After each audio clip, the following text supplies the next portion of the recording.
নারী সব রূপেই সেরা।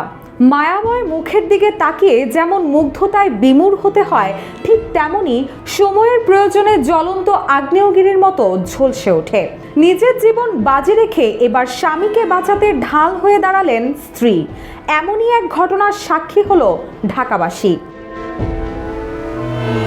সোমবার রাত 8:30 রাজধানীর উত্তরার 7 নম্বর সেক্টরের 9 নম্বর রোড এলাকায় হঠাৎ দুই নারী পুরুষকে রামদা দিয়ে কোপাতে শুরু করে দুই যুবক। নিরুপায় হয়ে ছোটাছুটি করছেন নারী। পুরুষটিকে আক্রমণ না করতে হাতজোড় করে অনুরোধ করতে থাকেন তিনি, কিন্তু তাতেও রক্ষা হচ্ছে না। এক পর্যায়ে নিজের জীবন বাজি রেখে অস্ত্রের সামনে ঢাল হয়ে দাঁড়িয়ে গেলেন তিনি। এরই মধ্যে সামাজিক যোগাযোগ মাধ্যমে ফুটেজটি রীতিমতো ভাইরাল। জানা গেছে ওই নারী ও পুরুষ সম্পর্কের স্বামী স্ত্রী। তাদের নাম মকবুল ও ইফতি, আর অভিযুক্তরা হলেন মোবারক হোসেন ও রবি রায়। তারা দুজনেই কিশোর গ্যাংয়ের সদস্য। রান্নায় আমার ভালোবাসা Jamuna gas stove. Jamuna gas stove, আধুনিক, নিরাপদ ও দীর্ঘস্থায়ী। ইতিমধ্যে তাদের আটক করেছে পুলিশ। ভুক্তভোগী মকবুল জাতীয় নাগরিক কমিটির কেন্দ্রীয় সদস্য তাহসিন রিয়াদের বন্ধু।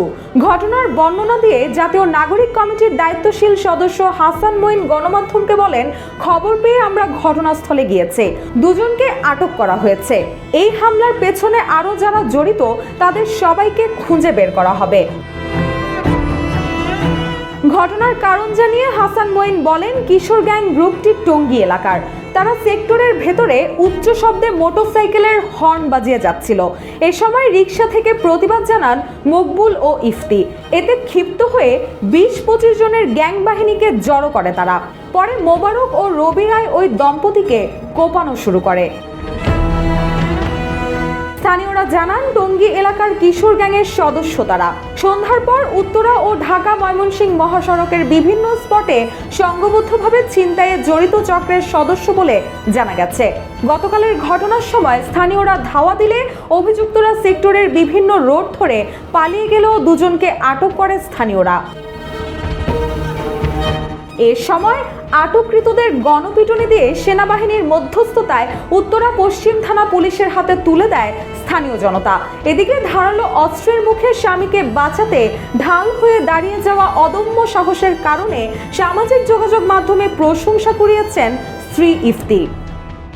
রুশাসুর, জয় জয় দিন।